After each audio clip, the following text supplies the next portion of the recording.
Salute, man. What's happening? Boxing YouTube universe, man. This is Nocturnal Thoughts, man. Bow, bow, bow, bow. So, David Benavides, the Mexican monster El Bandera Rojo versus Sweet Hands Caleb Plant. They wrapping it up, man. They just did their final press conference and they first face off, and then they got the weigh-ins, and then it's gonna be fight night. You know what I'm saying? So I just want to do my reaction to the press conference. Sort of make I'm gonna make a fight prediction. I'm gonna go ahead and make a fight prediction now, even though I would like to wait to see what they look like on the scales during the weigh-in. But I'm gonna kind of get out in front of it a little bit and do a fight prediction. I have no dog in this race. You know what I'm saying? Which is a great thing. I salute both of these guys. Let the best man win. Some of the things I noticed going into this, first of all, the press conference, they both looked a little nervous and they both looked confident.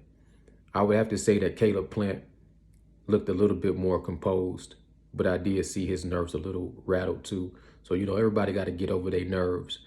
David Benavides seemed like he was a little bit more nervous. His energy, to me, showed a little bit more nervous energy. But he also was composed and kept a cool head for the most part. You know what I'm saying? Caleb Plant was touching on his belt and pointing his finger in his face. And David Benavides was holding a lot back. You know what I'm saying? So I really don't know what to make of that. I'm not going to put too much into it, just to say, that David Benavides' energy, I felt like, is a little different. He's fired up and ready to go. And he was doing one of these, like, okay, it's ready to get it on. But I think it was also neutralized a little bit by Caleb Plant, more stoic energy. The back and forth banner of talking, whoever was talking the best that day, Caleb Plant kind of had the talkity talk. He had that kind of, he just was better vernacular, a little better timing, a little bit more confident when it comes to the verbal warfare. David Benavides was a little bit more of a loss for words, and he had a little bit more of a befuddlement look on his face, which I wish he would have kind of just kept his cool the whole time and let him talk. And then when he finished talking, you just follow up with, I'm gonna knock you the fuck out. But he was trying to do a little bit of verbal jousting, and I felt like he probably, he could have did without that. I felt like that made Caleb Plant look even more focused and more confident. Breadman, Caleb Plant's new trainer, Breadman, didn't sound super confident. He was saying some things that kind of raised my antennas, like, he's talking about Caleb Plant, and he was saying, he has to rise to the occasion. You never know what's going to happen when he starts getting hit. He's going to have to be able to make the adjustments. He was saying the right things, but also he had an energy about him that said he didn't sound confident. Breadman sounded like he expects for Caleb Plant to be in a situation where he's going to have to rise to the occasion from dealing with being, outworked out or being hurt, being hit with some big shots. And it was almost a question of, can he do it? We'll find out fight night. And Jose Benavides, he was, to me, his energy, I didn't like his energy as well. He didn't seem very confident. He was saying some of the same things, but he felt like he had to interject and speak for David Benavides a couple of times, fill in some of the gaps and just throw out his 2 cents. And I didn't think that went over very well. I felt like you got to let your son speak for himself as a man, and it's like he was saying things that, you got to talk shit and you got to back it up. But I like to talk shit and back it up. But I don't like people to talk shit for me that I got to back up. You know what I'm saying? So Jose Benavides' father, I felt like he said a few little things that I thought made them look corny. but they both had decent comebacks too. David Benavides, when David Benavides was talking about, I seen you doing your little grave digger thing. You just don't know you digging your own grave. That was pretty solid. That was pretty slick. Caleb Plant was getting him when he was talking about the resumes and who he's fought and who he been knocked down by, and fighting guys that's been brought up in weight classes or had short training camps and this, that, and the third. One thing about David Benavides, he's put in. I want to know, has he built this fight up too much in his mind? Has he made this fight too big in his mind? You know what I'm saying? Which leads me to believe, and he's showing his new physique and these new ripped up muscles and everything like that. Is he overtrained? You know what I'm saying? Make me think like maybe he's overtrained because he built this moment up too big in this fight. And that concerns me because I'm the type of person that if it ain't broke, don't fix it. Because when you take something that's already fixed and you start messing with it, it usually ends up into one thing happening after another thing where you end up worse than when you begun. So I'm like, if it ain't nothing broke, don't fix it. When you not super ripped up and you carry a little bit of extra weight on you, a little fat, you ain't got the, you know what I'm saying? When you ain't got that body that just look like it's destruction, but it is destroying people, then keep it. Why put unnecessary energy into trying to have a look if it ain't gonna play off in the ring well? But we'll see. I mean, he looks very, very strong. But it's a new look. I don't like doing totally new things before a fight. I've seen too many fighters do that, change they look. One day you see them when they on top, they smooth and got regular muscle tone, and they a decent fighter, and they don't just rely on their power, but they get the job done. And then for some whatever reason, maybe they take a loss or whatever, then they start feeling like they got to change everything, and then they get the muscled up, ripped up, and they go in there and they don't have the best performance. They change themselves into front runners or something. They turn themselves into where they can look good for the. So, like I said, if it ain't broke, don't fix it. So that's a cause for concern for David Benavides and his new physique. Is he overtrained? That looks to me to be a possibility. When I seen him the other day, and when I see him now, you can always miscalculate when you're trying to change big things. When you're trying to fix big things that don't need to be fixed, you can always miscalculate, and then got to rework things and go back and try to readjust things, and by the end it'll be all too late. Caleb Plant seems like he's a little bit more focused on, just handling business like another day in the office. His issues always to me have been his stamina. And his stamina and his chin down the stretch. Excuse me. His stamina and his chin down the stretch, man, he seems to fade. I feel like so. One thing, four things I say that Caleb Plant has to do to win this fight. Caleb Plant had to use his feet, use the whole ring, change the direction of the fight. You got to fight high, fight low. You know what I'm saying?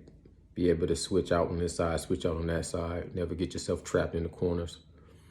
You got to reset David Benavides with that stab to the stomach. But you got to know when to stand the ground, throw your combinations, and then get out the way. Sit down on your punches so you can get some respect. And then his conditioning is going to have to be where he's reserving some energy so that when they get down to the championship rounds, he's not faded and fatigued. David Benavides, he got to use his jab. He got to use his jab, and he can't fight this. He can't fight this fight like, if I don't get this knockout, I'm not going to be satisfied. You can't come in there reckless. You can't come in there without a game plan. And he don't want to put himself in a position where he overrating or underrating his opponent. Like, just come in there and take care of your business.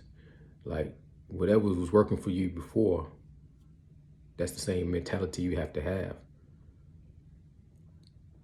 Don't change up, don't switch up. Make the adjustments in the fight as you see them that need to be made. You know what I'm saying? Like, know what you're up against and then make the adjustments. But at the same time, as long as David Benavides is not overtrained and left more of himself in the gym, if he's going to come, like we'll see when he rehydrate and do all that stuff like that, when he get on the scales, and after he get on them, he rehydrates bigger, you know what I'm saying? Those nerves start to fade down. He start to really lock in. Like I say, in the fight prediction, I think Caleb Plant's going to get out to a head start with his boxing skills, touching him, getting out the way, being slick, you know what I'm saying, racking up some points, taking some rounds. And then it's going to take some time. David Benavides is going to catch up to him. He's going to start to settle into his nerves. He's going to land some big shots. And I say from round 4, 5, and 6, you will start to see how the fight's going to really start to unfold. I don't see it's going to be a 6-round knockout, even though that's possible. But I don't see that. When I watched Caleb Plant versus Caleb Truex, when I watched Caleb Plant versus Darrell, when I watched Caleb Plant versus Uzcategui, you know, when I watched him fight against Saul Canelo Alvarez, a lot of things he do good, so you can't sleep on him. He is slick. He got a good jab. Sometimes his lead hand is low. Sometimes, a lot of times, and he leaves himself exposed. When he gets tired, he really starts to leave himself exposed a lot. I think if you work his body, if you hit his body and break down his body and slow him down,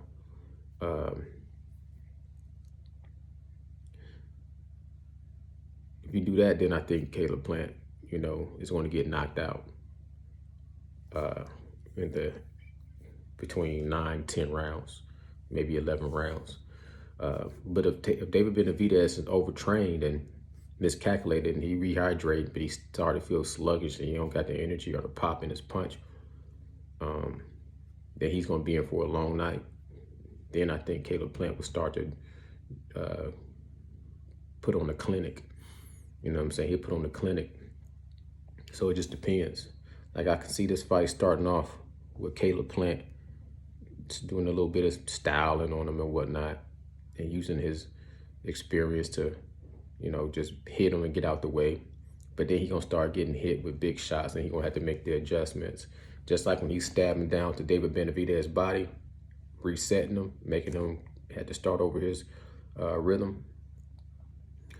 That's going to work for a while. But then David Benavides, he'll make an adjustment. David Benavides got a crazy jab. He got long reach, got long legs.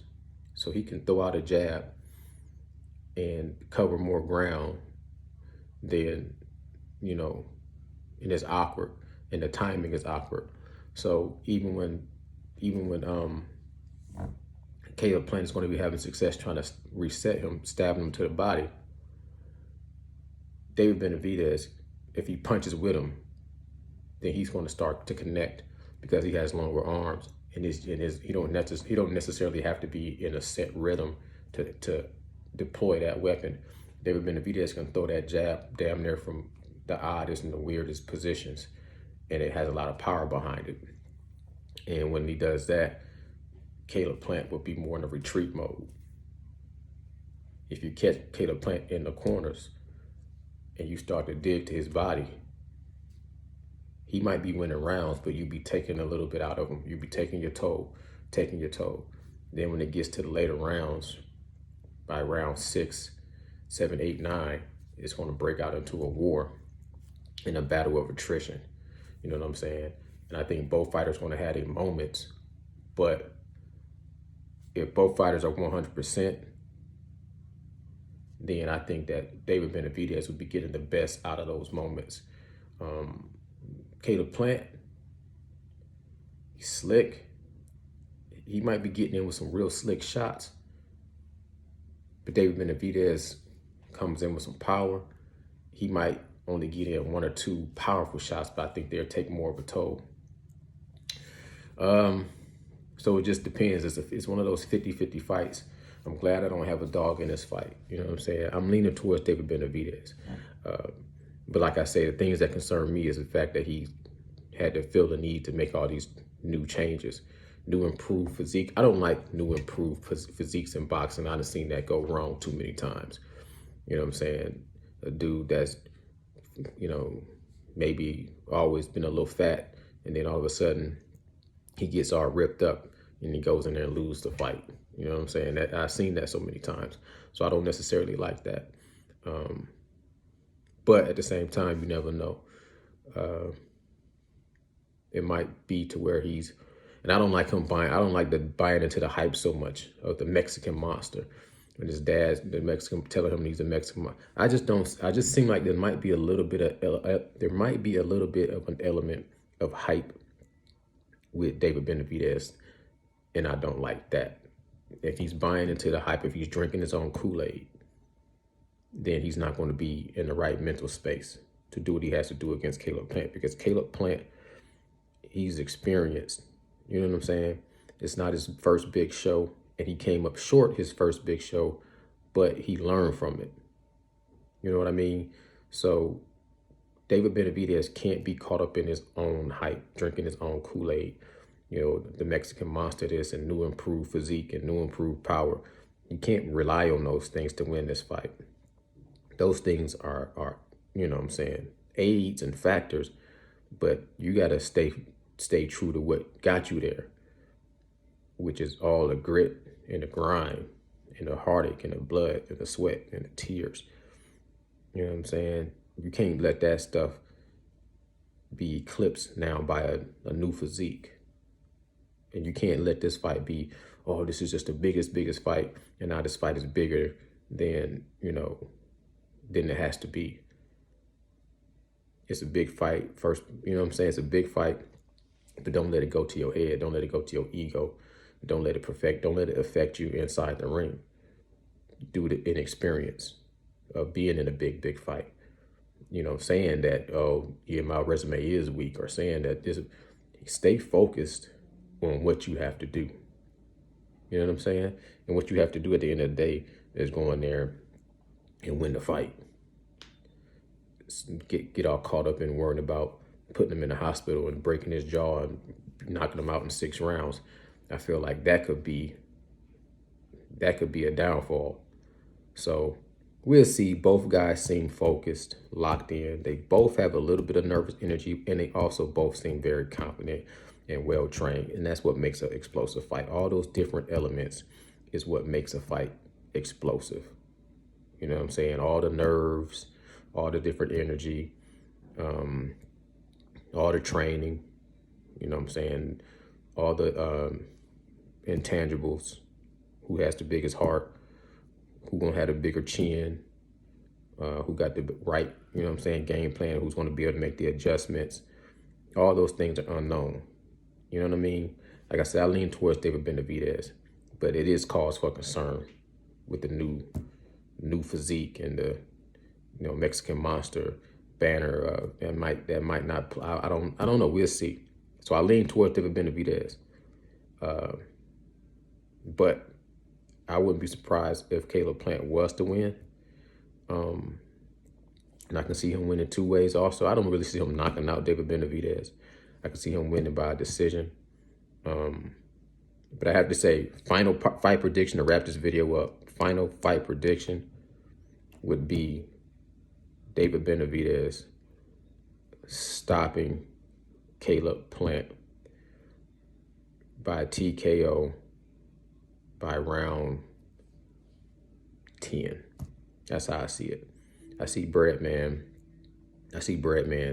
stopping the fight, not letting Caleb Plant take too much punishment, if he starts to get beat from pillar to post.